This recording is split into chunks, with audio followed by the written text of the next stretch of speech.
Good morning, students.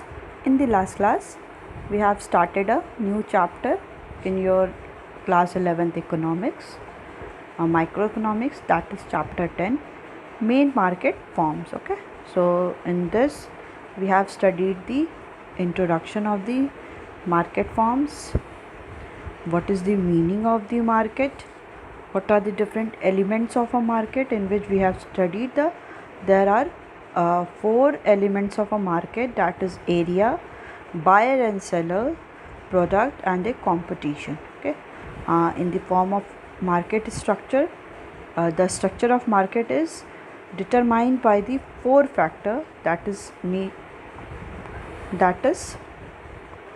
number of buyer and sellers, nature of the commodity, mobility of goods, and factor of production and price determination. Okay, so on the basis of this, we can identify the basically the structure of market, which kind of market is prevailed in the any area. Okay, so form of structure of market structure are divided into 2: perfect competition and the imperfect competition. So imperfect competition, there are 3 types, that is monopoly, monopolistic competition, and the oligopoly. So accordingly, in an economy, there are 4 market forms of market. First one is perfect competition, second one is monopoly, third one is monopolistic, and fourth one is oligopoly. Okay, so in the last class, we have also started the what is perfect competition, as well as we have also studied the what is the meaning of the perfect competition. So perfect competition is a market situation where there are large number of buyers and sellers are there of the homogeneous product. ठीक है, जहाँ पे क्या होते हैं, large number of buyer और sellers होते हैं ऑफ द होमोजीनियस प्रोडक्ट. जो प्रोडक्ट होता है, जिस प्रोडक्ट के साथ वो लोग डील करते हैं, कोई भी कमोडिटी जो प्रोड्यूस कर रहे हैं, as well as they can supply, वो कैसा प्रोडक्ट है, वो homogeneous product means they all product are the same, means identical product. अगर कोई टेक्सटाइल का कर रहा है, मीन्स कॉटन का कर रहा है, क्लोथ का कर रहा है, तो वो सब उस इंडस्ट्रीज़ में क्या करेंगे, उस फॉर्म में क्या करेंगे, सारे ही आपके क्लोथ का ही करेंगे. ठीक है, उनका हम किसी और के साथ कंपैरिजन नहीं करेंगे. ठीक है, तो ये होता है perfect competition. So in this a firm is a price taker and cannot influence the price of the commodity. Okay, जो भी फर्म्स होते हैं, तो फर्म क्या होता है, प्राइस टेकर होता है, प्राइस को टेक करता है, but the price is determined by the industries. Okay, industry determine करती हैं कि किसी भी कमोडिटी का कितना प्राइस होगा. तो in perfect competition, industries are the price maker, वो प्राइस को मेक करती हैं, और firm is just a price taker. Firm क्या होती है, वो प्राइस टेक करती है. जो भी इंडस्ट्री डिसाइड कर देगी कोई भी कमोडिटी का 10 प्राइस है, 20 प्राइस है, 30 प्राइस है, so the all the firm should adopt that price. ठीक है, जो सारे फर्म्स हैं वो क्या करेंगे, उस प्राइस को अडॉप्ट करेंगे, वो अपने अकॉर्डिंग उसको मैनिपुलेट नहीं कर सकते, और सारे फर्म का क्या होगा, सेम प्राइस होगा. इट डजंट मीन कि अगर कोई भी हैंकरचिफ क्या है, कोई भी हैंकी या रुमाल 10 रुपीज़ की मिल रही है उसी प्रोडक्ट, तो वो दूसरी जगह भी जाने पे वो 10 की ही, जहाँ पे भी जाएंगे वो 10 की ही मिलेगी. Okay, price will not change. So we have studied the meaning of the perfect competition. Now we are going to start the features of the और assumptions of the perfect competition. Okay, so let's start. Large number of buyer and sellers. So there are large number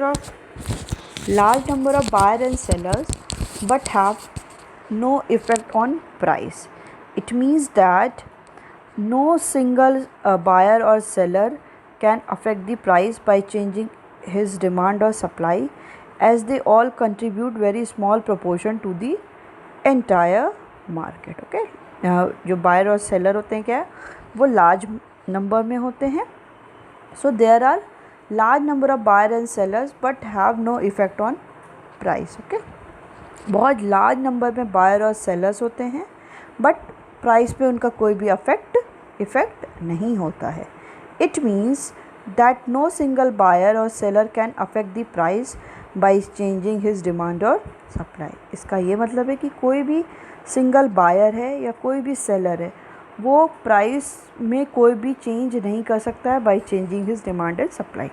वो demand और supply means अगर कोई buyer है वो अपनी demand में change करके और जो सेलर है वो अपनी सप्लाई में चेंज करके प्राइस को अफेक्ट नहीं कर सकता, as they all are contribute very small proportion to the entire market. ठीक है, बिकॉज वो क्या करते हैं, बहुत स्मॉल मार्केट में बहुत स्मॉल प्रोपोर्शन में ही वो लोग कंट्रीब्यूशन करते हैं। Okay, so withdrawal by some of the buyer and seller will not have any effect on the price of the commodity. Okay, अगर कोई भी बायर और सेलर मार्केट से विथड्रॉ कर जाएंगे, मीन्स सेलर क्या है, जो पहले सेलर कमोडिटी प्रोड्यूस कर रहे थे पहले 10 थे, अब अगर वो 8 हो गए, ओके, और अगर पहले कस्टमर क्या थे उसी कमोडिटी के 10 थे, अब वो डिक्लाइन होकर 7 हो गए या 8 हो गए, तो इनका विथड्रॉल बायर और सेलर का वो कोई भी कमोडिटी की प्राइस को अफेक्ट नहीं करेगा, कभी भी नहीं करेगा। ठीक है, चाहे वो जितनी भी प्राइस हो, what ever the price prevail in the market, the withdrawal of some buyer and seller will not affect the price of the commodity। वो प्राइस कोई भी कमोडिटी की प्राइस को क्या करेगा, अफेक्ट नहीं करेगा। Okay, so it will not affect the price of the commodity। Now see the implication of it। The prevailing market price is the one which set through the interaction of market demand and market supply forces for which all the seller and all the buyer together are responsible। One single seller has no option but to sell what it produces at this market price, determined price। This position of an individual firm in the total market is referred to as price taker। This is unique feature of a perfectly competitive market। Similarly, the large number of buyers also have the same implication। A single buyer shares in the total market demand is so insignificant that the buyer cannot influence the market price on his own by changing his demand। To sum up, the feature large number indicates ineffectiveness of a single seller or a single buyer in influencing the prevailing market price on its own, rendering him simply a price taker। Okay, so the prevailing market is a price which was set through the interaction of market demand and market supply forces। जो भी market में जो भी price prevail करी है, means कोई भी commodity की प्राइस 10 है और 20, okay, which was set through the interaction of the market demand and market supply forces. ठीक है, ये किसके थ्रू हो रही है कि जो भी मार्केट का डिमांड है और जो भी मार्केट की सप्लाई है, उन सारे का इंट्रैक्शन होने की वजह से जो प्राइस डिटरमाइन हो रही है वही कमोडिटी की प्राइस मार्केट में प्रिवेल कर रही है, for which all the seller and all the buyer together are responsible. उसके लिए क्या है, हम यही नहीं कह सकते कि बस उसके लिए सेलर ही रिस्पॉन्सिबल है क्योंकि वो कमोडिटी को प्रोड्यूस कर रहे हैं, so they have only the authority to determine the price of the commodity। No, we are not saying like that। All the seller as well as the buyer, totally they all are together responsible for the whatever the price prevailing in the market। okay, तो जो भी buyer हैं as well as जो seller हैं वो दोनों ही responsible हैं कि commodity की price कितनी होगी। One single seller has no option but to sell what it produced at this market determined price। okay, कोई भी अगर सिंगल सेलर है उसके पास कोई भी ऑप्शन नहीं है कि वो अपने अकॉर्डिंग प्राइस को मैनिपुलेट कर ले, okay, but to sell what is producers at this market determined price. Okay, if I am a single seller in the market, मतलब वो large number of buyer and sellers हैं, large sellers हैं, but अगर मैं single seller हूँ और मैं चाह रही हूँ कि जो कमोडिटी सब 10 में सोल्ड आउट कर रहे हैं और मैं उसको क्या चाह रही हूँ, मैं उसको 14 में करूँ, तो मेरे पास इतनी अथॉरिटी नहीं है कि मैं उसी कमोडिटी को 14 में सोल्ड आउट करूं, because I am just a firm only. मैं एक फर्म हूँ और जो ये प्राइस है 10 rupees, it is determined by the industry. So industry जो भी डिटरमाइन करेगी, all the firm should follow that market price. Okay, and that market price is determined by the interaction of both market demand and market supply. Okay, so single seller has no authority to change the any determined price. Okay, so this position of an individual firm, this position of an individual firm in the total market is refers to the price taker. Okay, जो भी ये position है individual firm की कि वो क्या है, वो अपने अकॉर्डिंग प्राइस को डिटरमाइन नहीं कर सकता है, it is refers to the price taker. उसको क्या बोलते हैं, प्राइस टेकर, क्योंकि industries are deciding the market price. So all the individual firm have to follow whatever the price prevails in the market. Okay, उनके पास कोई भी अपनी अथॉरिटी नहीं है कि वो अपने अकॉर्डिंग प्राइस को मैनिपुलेट कर सके. Okay, so this is the unique feature of the perfectly competitive market. ठीक है, ये एक यूनिक फीचर है किसका, कॉम्पिटिटिव मार्केट का, परफेक्टली कॉम्पिटिटिव मार्केट का.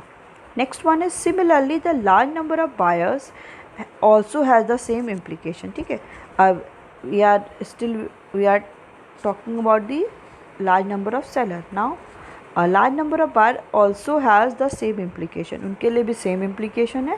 A single buyer share in total market demand is so insignificant that the buyer cannot influence the market price on his own by changing his demand. Okay, अभी इसमें भी same है जैसे large number of seller में है कि कोई भी एक सिंगल सेलर और सिंगल बायर क्या कर सकता है, किसी भी प्राइस को चेंज नहीं कर सकता है. ठीक है, क्योंकि अ single seller shares in total market demand is so insignificant. ठीक है, जो उसका टोटल मार्केट डिमांड में अगर हम बात करेंगे तो उसका जो रोल है एक सिंगल सेलर का, कोई भी उसकी वैल्यू नहीं है, क्योंकि उसके थ्रू कोई भी प्राइस को चेंज नहीं किया जा सकता है. ठीक है, कोई सिंगल सेलर की वहाँ पे कोई भी एक उसके पास राइट नहीं होगी, क्योंकि जो डिटरमाइन होगा वो किसके थ्रू होगा, मार्केट डिमांड और मार्केट सप्लाई. मीन्स हम टोटलिटी की बात करेंगे, किसी इंडिविजुअल इनकम की, इंडिविजुअल पीपल की बात नहीं करेंगे. इंडिविजुअल डिमांड की और इंडिविजुअल बायर और सिंगल बायर की बात नहीं करेंगे, because in the perfect competition there is large number of buyer and large number of sellers as well. Okay, so that the buyer cannot influence the market price on his own by changing his demand. ठीक है, अपनी demand change करके वो क्या कर सकता है, वो प्राइस में कोई भी चेंज नहीं कर सकता है. Okay, to sum up the feature large number indicates ineffectiveness of a single seller और अ सिंगल बायर. ठीक है, अगर हम बात करें फीचर लार्ज नंबर, तो यहाँ पे जो भी सिंगल सेलर है और सिंगल बायर है in influencing the prevailing market price, उनका कोई भी इफ़ेक्टिव रोल नहीं है कि वो प्राइस को इन्फ्लुएंस कर ले ऑन इट्स ओन, अपने वो ओन चेंज कर ले, रेंडरिंग हिम सिंपली अ प्राइस टेकर. उनको क्या एक सिंपली हम लोग क्या कह रहे हैं, वो क्या है, प्राइस टेकर है. They are not a price maker. Okay, now next one is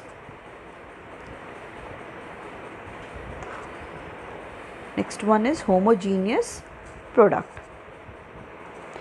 All the firms sell identical products. This means that the goods produced by each seller possesses identical physical characteristics and are uniform in every way in color, size, shape and quality. No single seller's produced is preferred to that of any other seller because both the product and producer are standardized. Okay, so all in the homogeneous product, all the firms sell identical product. जितने भी सारे firms हैं वो क्या करेंगे, identical products को ही cell करेंगे. Identical means same kind of products, उसमें कोई भी चेंजेस नहीं होगा, सारे जो प्रोडक्ट होंगे वो क्या होंगे, सेम होंगे.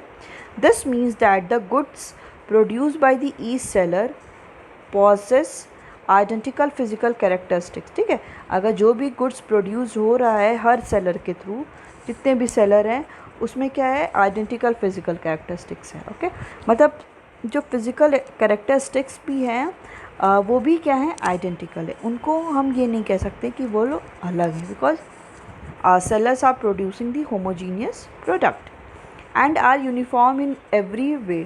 और ठीक है, वो सारे क्या होंगे, यूनिफॉर्म होंगे। यूनिफॉर्म मीन्स सेम होंगे इन कलर। कलर में भी अगर कोई प्रोडक्ट कर रहा है, प्रोड्यूस कर रहा है रेड कलर का, तो सब क्या करेंगे, रेड कलर का ही प्रोड्यूस करेंगे। कोई अगर प्रोड्यूस कर रहा है 2 सेंटीमीटर और 3 सेंटीमीटर का या इतनी साइज़ का, तो सारे प्रोडक्ट उतनी ही साइज़ के होंगे। अगर उनकी साइज़ में चेंज हो गया, ठीक है, कोई अगर फर्म ने डिसाइड कर दिया कि वो 40 रुपीज़ लेगी कोई भी प्रोडक्ट का, कोई भी सोप का, ओके, फॉर एग्जांपल सोप का। अब एक फर्म क्या करी, वो इतना बड़ा सोप प्रोड्यूस करी। अब दूसरी फर्म क्या करेगी, इतना प्रोडक्ट अगर कर देगी, तो क्या होगा, people will go through that amount of, कि जिसकी सोप की साइज़ क्या होगी, वो बड़ी होगी, क्योंकि प्राइस तो 40 ही है, प्राइस में कोई चेंज नहीं हो रहा। बट अगर साइज़ में भी चेंज हो गया, तो लोग जो हैं नॉर्मल कंज्यूमर कस्टमर कहाँ जाएंगे, वो लोग उसी ओर प्रेफर करेंगे कि जहाँ पे उनको सेम प्राइस में क्या है, कोई लार्ज प्रोडक्ट मिल रहा है। इसलिए यहाँ पे क्या कहा जाता है कि जो प्रोडक्ट्स होंगे वो क्या होंगे, होमोजीनियस होंगे, and they are also uniform in every way, in colour, size, shape अगर ऐसे है तो दूसरे का भी प्रोडक्ट ऐसे ही होगा, ओके। वो ऐसे नहीं हो सकता। So shape and as well as quality also, quality में भी क्या होगा, सेम होगा। No single seller product is preferred to that of any other seller, ठीक है। इससे क्या होगा कि कोई भी एक सिंगल सेलर का प्रोडक्ट को प्रेफर नहीं किया जाएगा। डैट इट डजेंट मीन कि ए क्या कर रहा है, ए और बी दो प्रोड्यूसर है, okay, both are producing the soap, they are producing the soap, okay. A का सोप का शेप कैसा है, ऐसा है, और दूसरे का शेप कैसा है, सोप का ऐसा है। For example, I am just taking one example, ऐसा है, ओके। और price is same, price for example price is 20, okay. So what does it mean कि can you say that the these product are identical, आपको कहीं से भी identical लग रहे हैं एक्सेप्ट प्राइस, नहीं।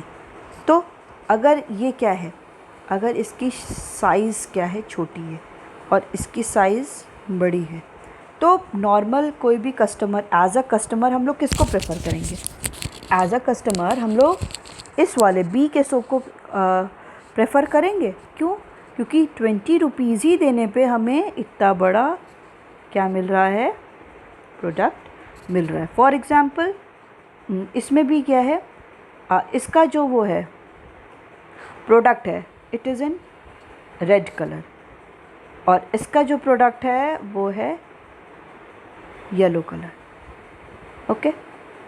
तो क्या हुआ, कलर में चेंज हो गया, एज वेल एज साइज़ में चेंज हो गया, शेप में चेंज हो गया, और क्वालिटी में। अब ये बोला जा रहा है कि बी की क्वालिटी जो भी वो उसने ऐड किया है, यूज़ किया है, उसकी क्वालिटी अच्छी है।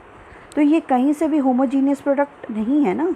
तो हम कोई भी एज अ कस्टमर हम लोग कोई भी कमोडिटी को कैसे देखेंगे, हम ये देखेंगे कि उसकी प्राइस कितनी है, उसमें कौन से जो इंग्रेडिएंट्स हैं, कौन से प्रोडक्ट यूज़ किए हैं, 20 रुपीज़ में ही कितना ज़्यादा मिल रहा है। तो इसके थ्रू हम कभी भी कंपेयर नहीं कर सकते हैं। हमें क्या करना है, परफेक्ट कंपटीशन में जो सारी प्राइस है वो कौन डिसाइड कर रहा है, इंडस्ट्री डिसाइड कर रही है। As well as homogeneous product की बात करते हैं। होमोजीनियस मीन्स अगर एक का प्रोडक्ट ऐसा है तो दूसरे का भी ऐसा ही होगा, okay. They all are colour, size, shape, quality में सेम ही होगा। तो उससे क्या होगा, no single seller product prefer to the other. अब इससे क्या होगा कि अगर ये सेम होगा तो कोई भी सिंपल सा बायर क्या है, या कोई भी सेलर का प्रोडक्ट को प्रेफर नहीं किया जाएगा। इट डजंट मीन कि बी के प्रोडक्ट को लोग ज़्यादा प्रेफर करेंगे और ए को इग्नोर कर देंगे, ऐसे तो किसी को भी लॉस होगा। इसलिए क्या कहा जा रहा है कि कोई भी सिंगल सेलर के प्रोडक्ट को nobody will prefer, that's why the product is same in colour, size, shape and quality, okay. I think it must be clear. So no single seller, sorry,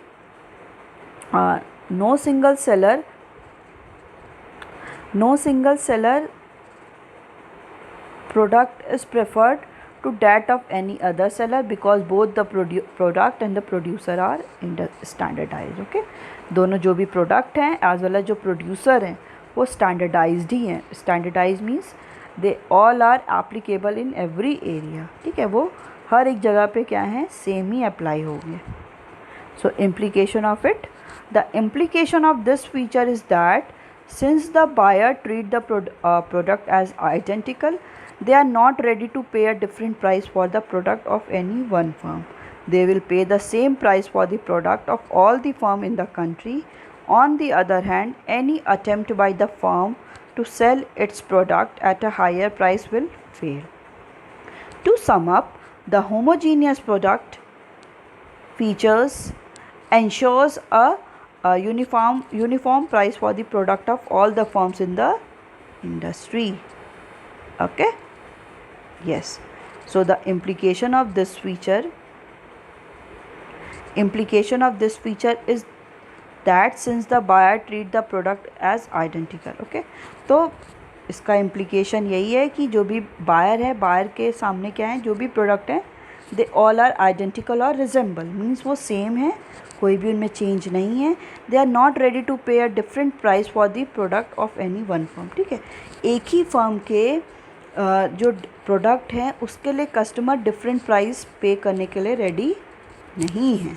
they will pay the same price for the product of all the firms in the industry. Okay, तो इसलिए जो customers हैं, consumer हैं, दे will pay the same price, वो same price को ही पे करेंगे for all the products, जितने भी प्रोडक्ट्स हैं at of all the firms in the country. For the product, वो सारे प्रोडक्ट जो डिफरेंट फर्म से क्या है, लिंक्ड हैं और they are belong to the one industry, क्योंकि वन इंडस्ट्री के डिफरेंट फर्म्स होंगे जो कमोडिटी को प्रोड्यूस करेंगे. तो they will pay the same price for the product, वो सेम प्राइस ही प्रोडक्ट का पे करेंगे of all the firms in the industry, जितनी भी फर्म्स इंडस्ट्री में हैं. So on the other hand, any attempt by a firm to sell its product at a higher price will fail. ठीक है, अब कोई क्या कर रहा है, कोई एनी सेलर क्या कर रहा है, वो अगर ये अटेम्प्ट करता है, कोई भी फर्म ये अटेम्प्ट करती है कि वो ज़्यादा प्राइस चार्ज करेगी किसी भी बायर से, तो वो क्या होगा, दे विल फेल. ठीक है, क्योंकि कोई भी वो वैसे काइंड ऑफ प्रोडक्ट को लेगा नहीं, क्योंकि वहाँ पे क्या है, होमोजीनियस प्रोडक्ट है जिसमें सब कुछ क्या है, आइडेंटिकल है. They are identical in shape, size, colour, quality as well as in price. Okay, so to sum up, the homogeneous product feature ensures a uniform price for the product. ठीक है, हर एक प्राइस का, जो भी हर एक product का price क्या है, सेम है of all the firms in the industry. जितने भी इंडस्ट्रीज़ में, जितने भी इंडस्ट्री में फर्म है, सारे फर्म की प्राइस क्या है, सेम है. Okay, now the next is perfect knowledge. Okay, all the buyers and sellers in the market possess perfect knowledge. Okay, तो क्या करते हैं, both of them know that uniform price prevails for a homogeneous product. Thus, no buyer will offer a price higher than prevailing one, and no seller will sell at a price lower than the prevailing price. Accordingly, a single price for the product must prevail in the market. Okay, so all buyer and the seller in the market possesses perfect knowledge. ठीक है, जितने भी buyer and seller है market में, all the buyers and the seller in the market, they have the perfect knowledge about the product. उन्हें क्या है, जितने भी प्रोडक्ट हैं मार्केट में, उनके पास उनकी परफेक्ट नॉलेज है, मार्केट के बारे में उनके पास परफेक्ट नॉलेज है. Both of them know that uniform price prevail for a homogeneous product. Both of them means the buyer and sellers both are very well known the uniform price prevail in the market. की market में क्या है, uniform price है for the homogeneous product. सारे same product के लिए price भी क्या है, सेम है. Thus no buyer will offer a price higher than the prevailing one. ठीक है, अब कोई भी no buyer will offer a price higher than the prevailing one, and no seller will sell at a at a price lower than the prevailing one, ठीक है। अब कोई भी बायर क्या है कि जो भी मार्केट में प्राइस है अगर 20 है तो वो उससे ज़्यादा पे नहीं करेगा, क्योंकि उसके पास क्या है, परफेक्ट नॉलेज है। अब मैं जा रही हूँ मार्केट में, मुझे क्या है, प्रोडक्ट के बारे में पता है कि कोई भी प्रोडक्ट है, चॉकलेट है, उसकी प्राइस क्या है, 10 है। अब मुझे अगर इसकी प्राइस पता होगी, परफेक्ट नॉलेज है मेरे पास, तो आई विल नॉट पे more than of 10, okay. I will not पे 12 रुपीज़ की ले लीजिए मेरी ओर से, ऐसा तो मैं नहीं करूँगी ना, ठीक है।